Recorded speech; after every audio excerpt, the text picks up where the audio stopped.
This is the Educational Triage Podcast. Welcome. We invite you to come along with us on an exploration of interviews, issues, and other exciting and relevant topics in education, especially alternative education. They say alternative education is a laboratory for mainstream education. Why? Well, join us every week and listen in as Philip Summers Aloha. and I, Tony Hunt, jump in feet first to discuss issues that may affect our classes, students, communities, as well as our teaching. Please subscribe if you enjoy and find relevance in what you experience here. And if you haven't left a quick review, please do. We appreciate your candor and insights so we can improve as we move forward. Now, let's see what's on board today.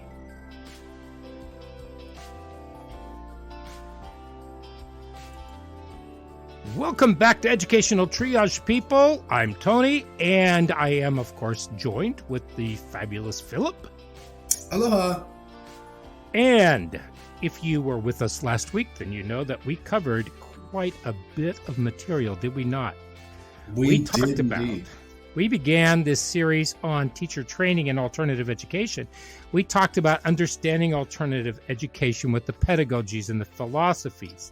We talked about the differences between mainstream education and alternative education. It was a beefy one. And then we talked. No. And then we also talked about the benefits and potential impact of alternative education on the students, and even some challenges, like, for instance, what happens if they go from alternative ed into a mainstream classroom.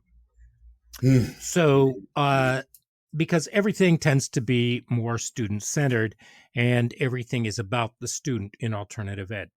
So, if you feel like you missed something or you want to get something better, go ahead, check the YouTube channel, and be sure to check out those videos.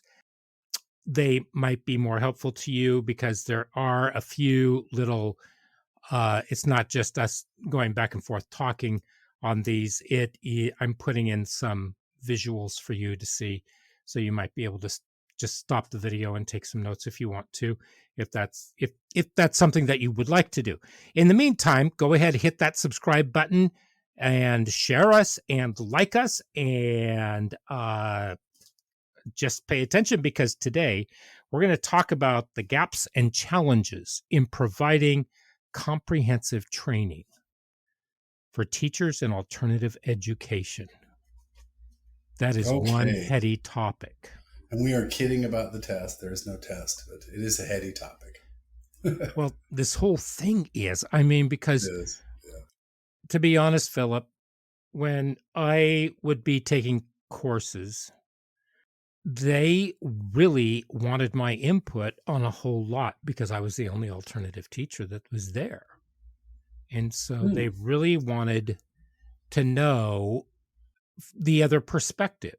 And I was actually offered a position at the university, and I ended up having to put it all to the side because of family issues.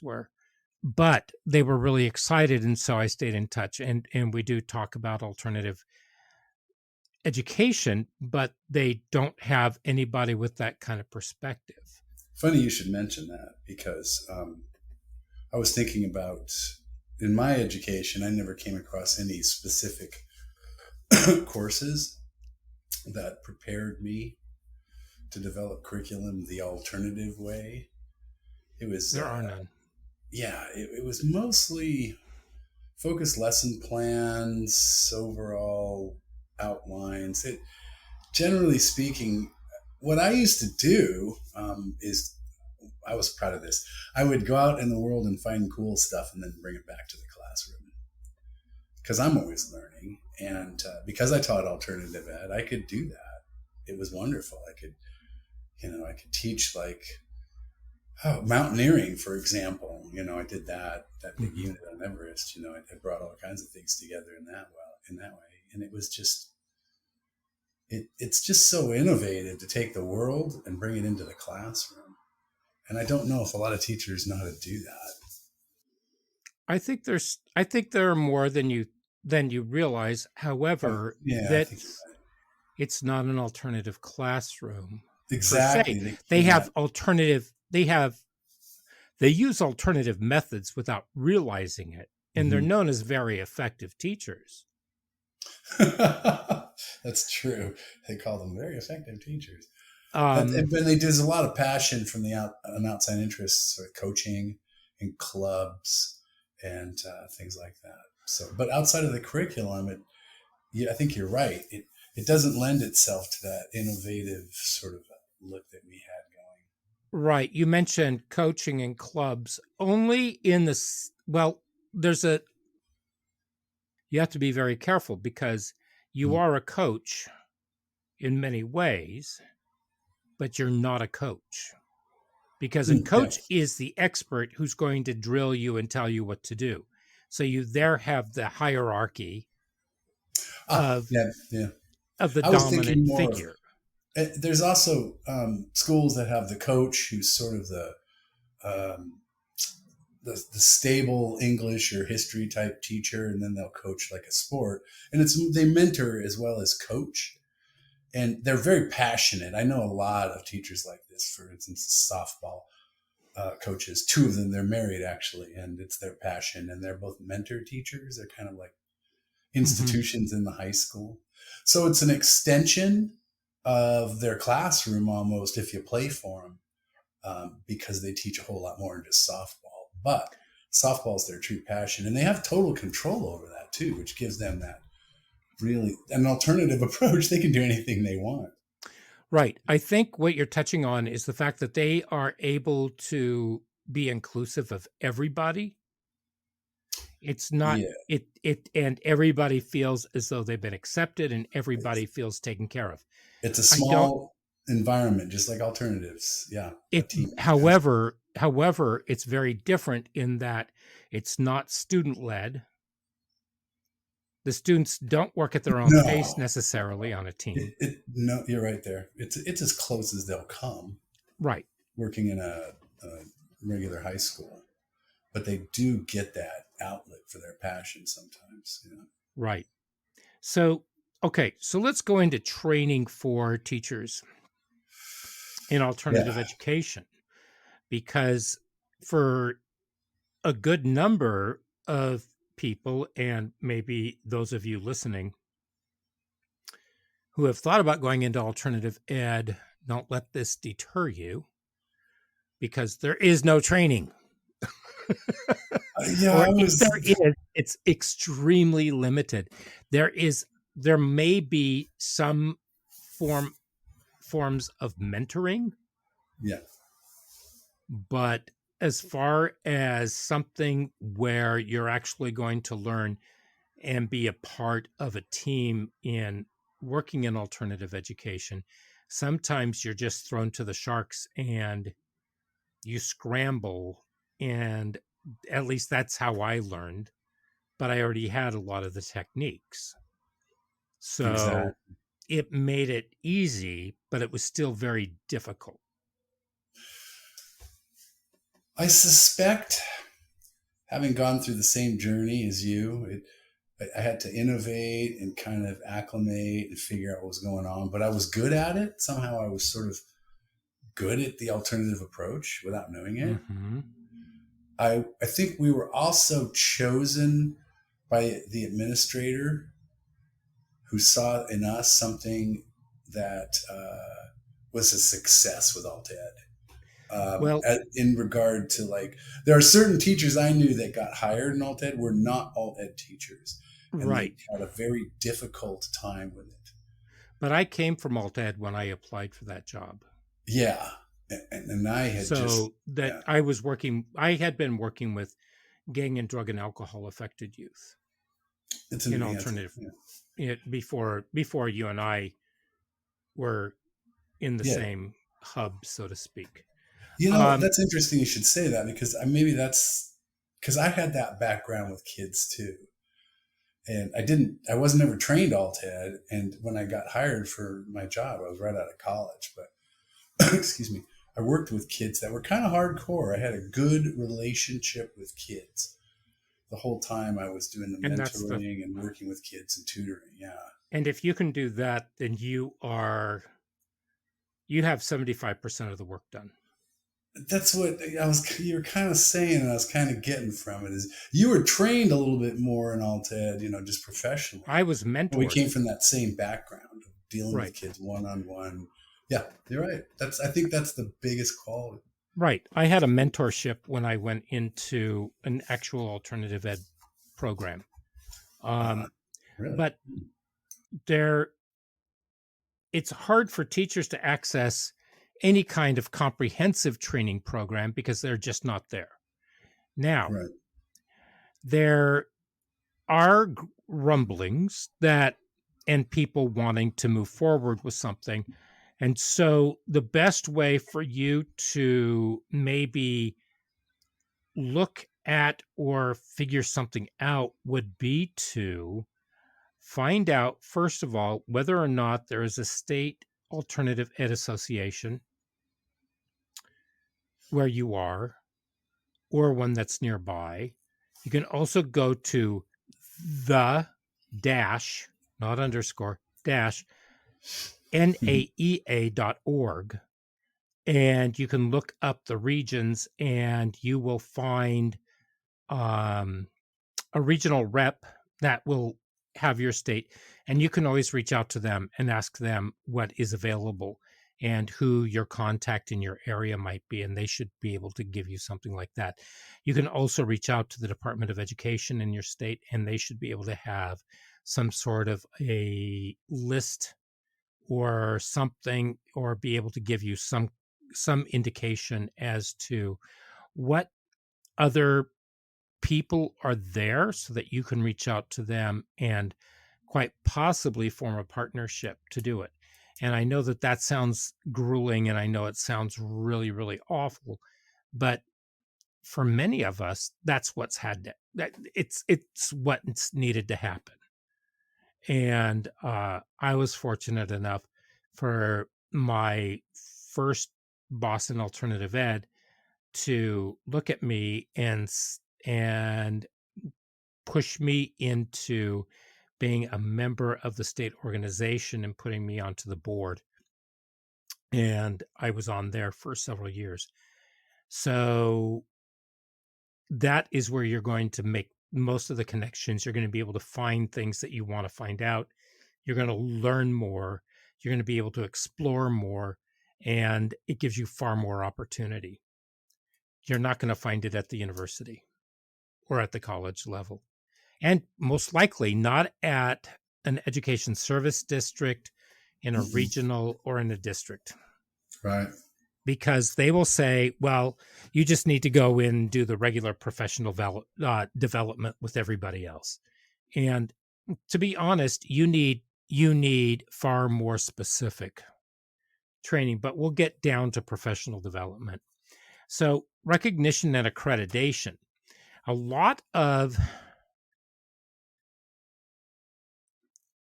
Because alternative ed is so diverse and it reaches so many different levels, and there's so many philosophies and pedagogies, and there's so many forms of alternative ed, going from vocational schools, going from teaching in lockup facilities, residential facilities.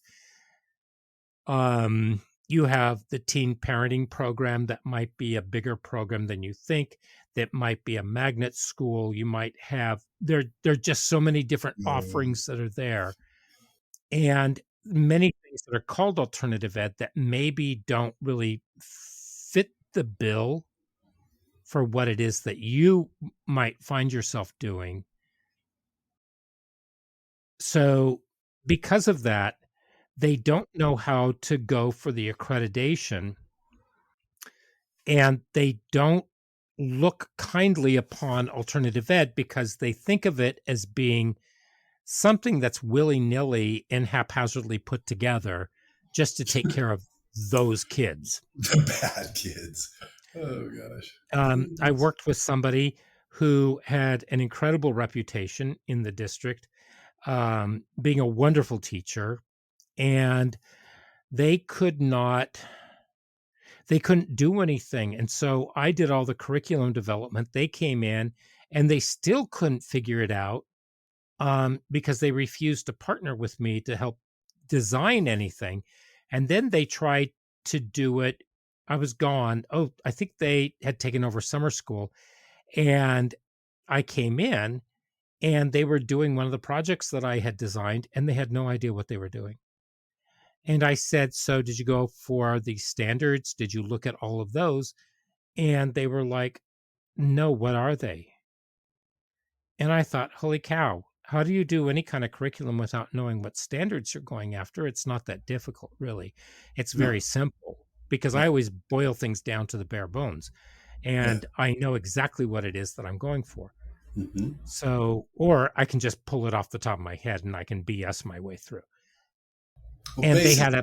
they had no idea. And so what happened was they went from trying to do alternative ed right back into being sage on the stage, and they refused to deviate from that. So that is, if you need to be able to fail, let's just put it that way. You have to be Yeah. comfortable with failing in order to move forward. Well, I know what failing is. I mean, you may feel like it's an uncomfortable failure, but you never know. I Hmm. mean, it may not have been that bad. Don't be discouraged. There's a flow that comes with it, and sometimes you're not in the flow, but your students are. Strangely enough, it Right. happens. So yeah, be easy on yourself and keep on trying. You get better at Yeah. And to be quite honest, there are maybe one or two colleges or universities that teach alternative education, but they're very small schools. it. And Mhm. Lord knows if you're going to be able to find them. There is a program through the NAEA with that they highlight, but that is more for administrators and people who want to go into an administrative level. It's not anything to do with working with kids, teaching strategies. How do you move through?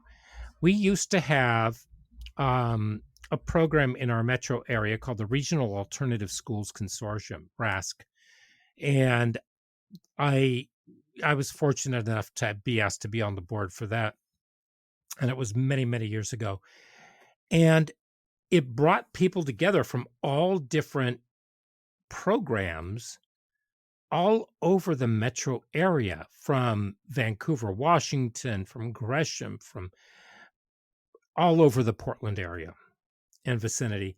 And so we had the people who were doing vocational village working with the people who were working with the school that dealt with pregnant and parenting teens who were working. It just, we had the whole flow, and they were constantly looking for something so that there could be networking and there could be opportunities for people to learn more and to train and to provide their students with even more opportunities. But that wasn't always seen as a positive thing by my administrator, who told me that I was missing too many days of school going out and doing this and participating, even though it was only about 3 times a year. However, the benefits of going were extraordinary. Hmm. They were tremendous. They really were. It's And we rare did that too. for a while. And I taught workshops there. Um, and even if you take a workshop, you still get clock hours, and you look for the workshops that you possibly can. Um, but your district isn't always going, or your boss or whoever, they are not always going to recognize what you're doing or the Right. training that you get as being viable, because the big question is, how invested are they in alternative ed, and how know-it-all are they about alternative ed? Because I've worked Yeah, with a that's lot of them who said, "Oh, unfortunate. I understand alternative ed. I know what it is." And they haven't a clue. They They they just don't know it all, man. they are complete, they lack any kind of clarity on it. So, and That's where it because goes terribly sideways too. exactly. And there's a lack of standardization. Yeah, yeah, yeah, yeah. There's So, you can't agree upon the field upon which you're standing. You don't well, agree upon anything really. if someone doesn't understand the whole premise of LDED, and I've had a lot of administrators kind of say that they did, but they didn't understand it at all. So. Well, say, okay, I'm going to look at you, Philip. You're one of my students, and I'm going to say, Yeah, blah, blah, blah, blah, blah, blah. Do you understand what I'm saying? And you say, yeah, I get it. I get it. One, because you don't want to look stupid. You don't want to look ignorant. that's true. And it's just something so that you don't have to go any further with it because they don't want to get into what they don't know. Because a lot of administrators suffer from that if they don't know something, they are too afraid to admit it. Which is not the good sign, a sign of a good leader. But yeah. No, Well, not at all. So, but because there are so many different, as I was saying with the Regional Alternative Schools Consortium, we had so many different kinds of programs. Philip, where you taught, you had one basic program. You had the pregnant and parenting teen. You had high school completion. You had the GED prep. There was a middle school program. There was, I yeah. can't remember all the other numbers of programs that there were available in that one building because they were still growing, correct? At various times, we had an evening school program that went from Right, 3:30 to 7:30. right. So that went away, but it was in place for 5 years, I believe. Yeah. And so there were so many different programs. None of them were the same thing. Oh man. And what you have to look at is different people may have different pedagogies, may have different philosophies as far as how they're addressing whatever it is that they're doing in the classroom. And so, where we all believe in student centeredness, we all believe in the holistics of it, and we all believe in the teacher as a mentor or a facilitator and not the sage on the stage. However, there are still other approaches that some people may want to go with that other people may not understand. And so when people don't understand things, they tend to lash out because they don't have the training for it and they feel as though they've been left behind, They tend to rage. or it's a question of ego. And we know what we're going to keep repeating this because it's the Joe McQueen adage, I think, that we need to get into our mind. The first rule of alternative ed is leave your ego at the door. And that even goes with your peers. Yes, it does. It even goes with your peers. Because it's not cool to smite them. So look around for professional development and anything that you can do, or figure out how you can maybe you're taking a course at the university for clock hours or for accreditation and for relicensing. How is that class going to feed into your class? How can you tweak things to be doing student-centered mathematics or English classes? How do you Yeah. get those going? And so, okay, let's look at integration with mainstream education system. Because if you're an alternative ed, you're kept at arm's length. They don't see you as part of them. They don't. And so if you bounce between mainstream and alternative ed, God knows why they would do that to somebody. Keep the same practices for both. You can figure it out. And you'll be an effective teacher if you do.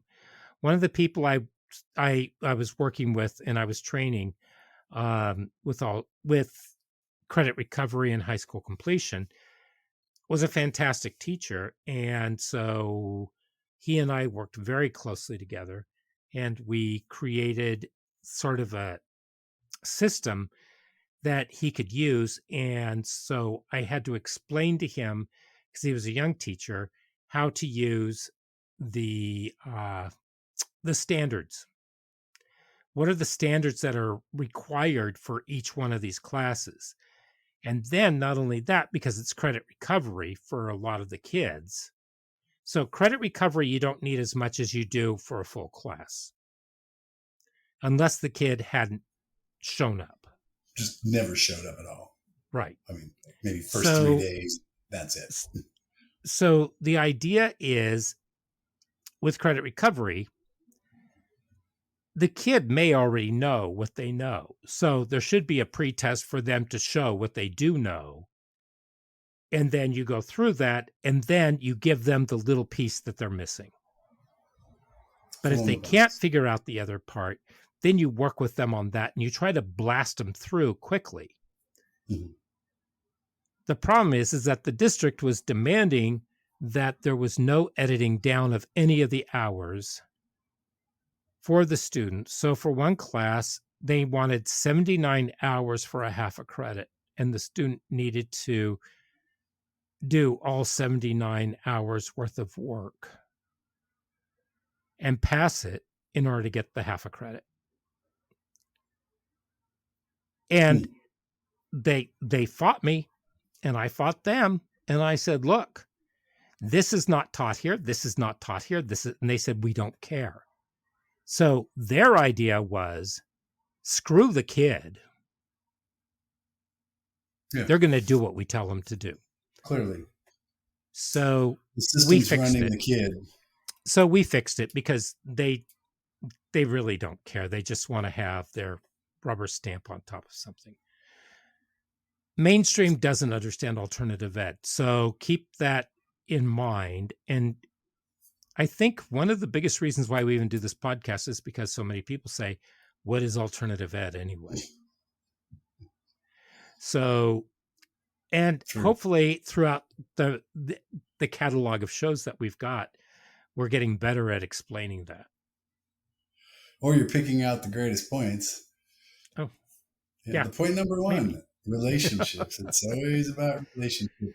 And the last example you gave too is an example of a relationship from the top down.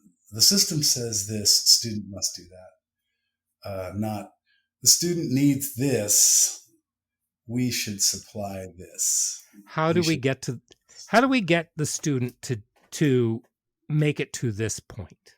Exactly. It's the same standards. I was steadfast on that. My kids were every bit as good a writer or a reader as any kid that came out of the high school, standards wise. Like, otherwise I wouldn't graduate them. So yeah. Right. So, and there are times, and we're going to talk about this later in another podcast coming up, because this is a series right now, mind you. The isolation. There can be some incredible isolation where you don't feel as though you're part of a team, you're not part of anything. And people just kind of leave you alone. There was somebody who used to call me a nart, not a real teacher. Oh. And I just sort of laughed it off, and I thought, you just don't know what you're talking about. That's exactly. You don't know what you're talking about. You have no clue what it is. And then they were involved in the credit recovery program, and they were going absolutely crazy. I swear I had to do more work teaching that person than the kids how to work with, because the guy was great with kids. It's just that he didn't know how to teach kids the stuff and work with them one-on-one and be able to okay, if you're working with kids, and we've talked about this, you have to be able to have ping pong brain. Yes. That's something that I don't even have that in my notes. You must have ping pong brain.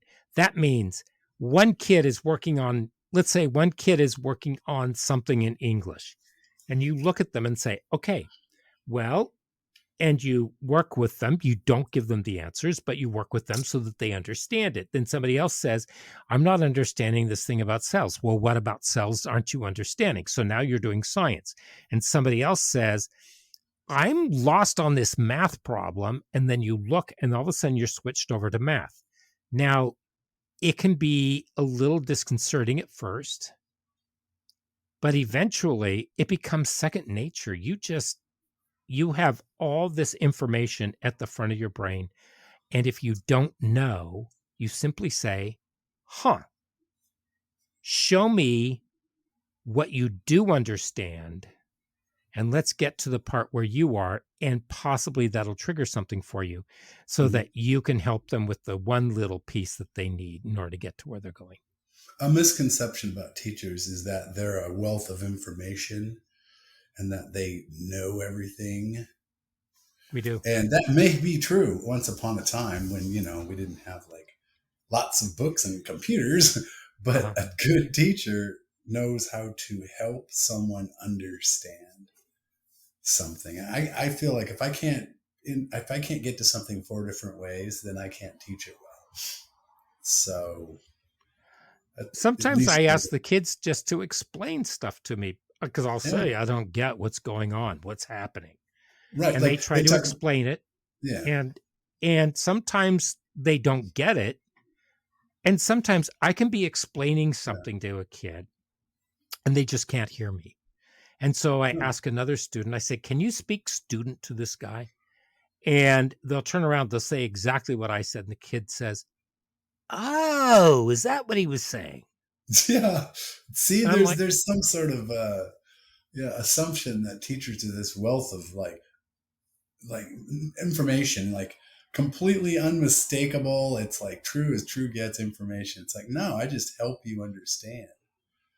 And I do the same thing I'm helping you do. If you ask about a cell, I'm not going to say, what about the cell? Don't you know? I'm going to say, well, are you talking about the energy system, perhaps? Are we talking about the nucleus? Remember what the nucleus is. You're trying to frame it so they're going, oh, mm-hmm, yeah, organize, organize. It's a skill, and some people don't have it. I'm grateful I got it. I don't have other right. skills, but I got that one. Yeah, Mm-hmm. it's really fun to work with kids that way. Now, moving on, let's take a look at financial constraints.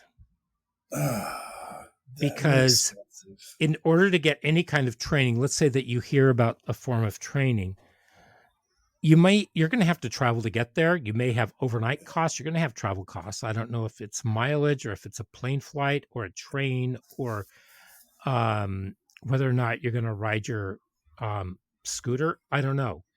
But you also have time commitments for that. And so if you don't have enough money in order to get there to do it, and you know, I've talked a lot about how education is becoming corporate.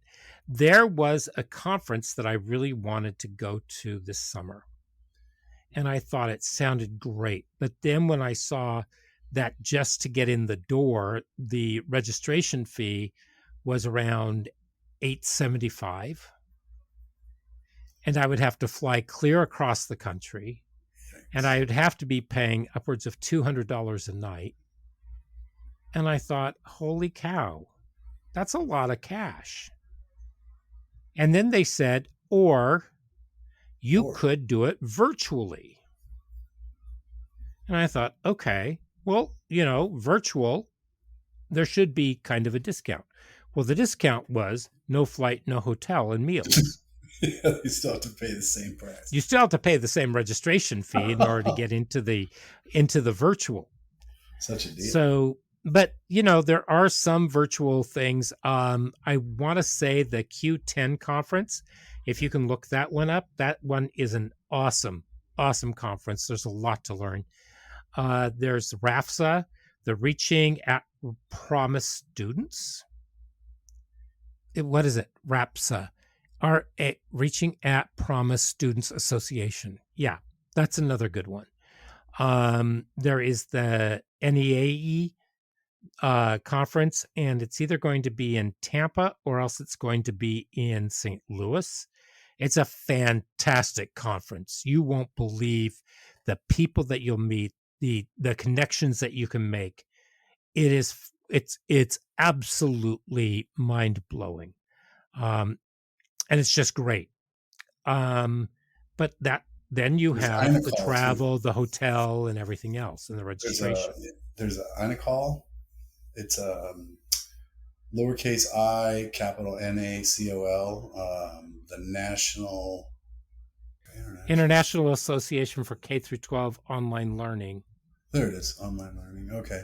I guess it's Yeah. online learning then. Okay, I thought it was alternative. Yeah. It was alternative ed, but yeah. So what I'll do is I will put down, I'll try to gather a list and put a list of different places of different organizations that you might be able to contact in order to get that.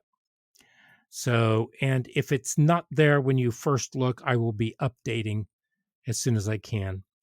Evaluation and assessment. Think about this. You have your, you have whoever is your administrator. Maybe they know what you're doing. Maybe they don't know what you're doing. Maybe they don't know what they're doing. And so, because you're working on non traditional forms of assessment, you're doing holistic evaluation, you're not doing standardized tests. You know that you're working towards the standards, but you're teaching kids how to get there Mhm. in a completely different method, something that's more effective for them. Correct? That is correct. So, evaluating effectiveness of any training program and competencies of teachers is challenging because of how they do it. So, the best way to assess a teacher or a program is to do an overall assessment as to the efficacy of what's happening. Are the kids learning? What do the kids know? One thing that I did that helped us a great deal, and it was a marketing strategy. Mhm. We did, we had open houses 3 times a year. We had one in the fall, we had one around spring break, and then we had one in the just before summer break. And the idea was for the students to be able to have work that they could demonstrate and that they could figure out because they ran it. And we invited board members, we invited district administrators, we invited The soup, professors. Pardon? the superintendent, I recall. Oh, yeah. Yeah. Yeah, district administrators. We asked all kinds of people from the university, the families of the students, and they would come in and the kids would take them around. And the kids, they would teach people things and they were really excited about them. And there were a couple that might have been seen as a little controversial, but they were kind of fun. But it was the look of joy on the kids' faces when they were doing it because they were showing off what they could do. And so talk about non-traditional assessment. And then by the time that we got around to having to take the state test, because we weren't immune from that, the kids blew through them. They did incredibly well. And the kids got to work at their own pace. They got to do what it was that they needed to do. Sure, there was some discipline where I would say, okay, we need to have everything here wrapped up by this time. And if you're not done, you can still hand it in, but you're going to have a little bit more work to do because we need to be taking care of these things. And so, we worked around it.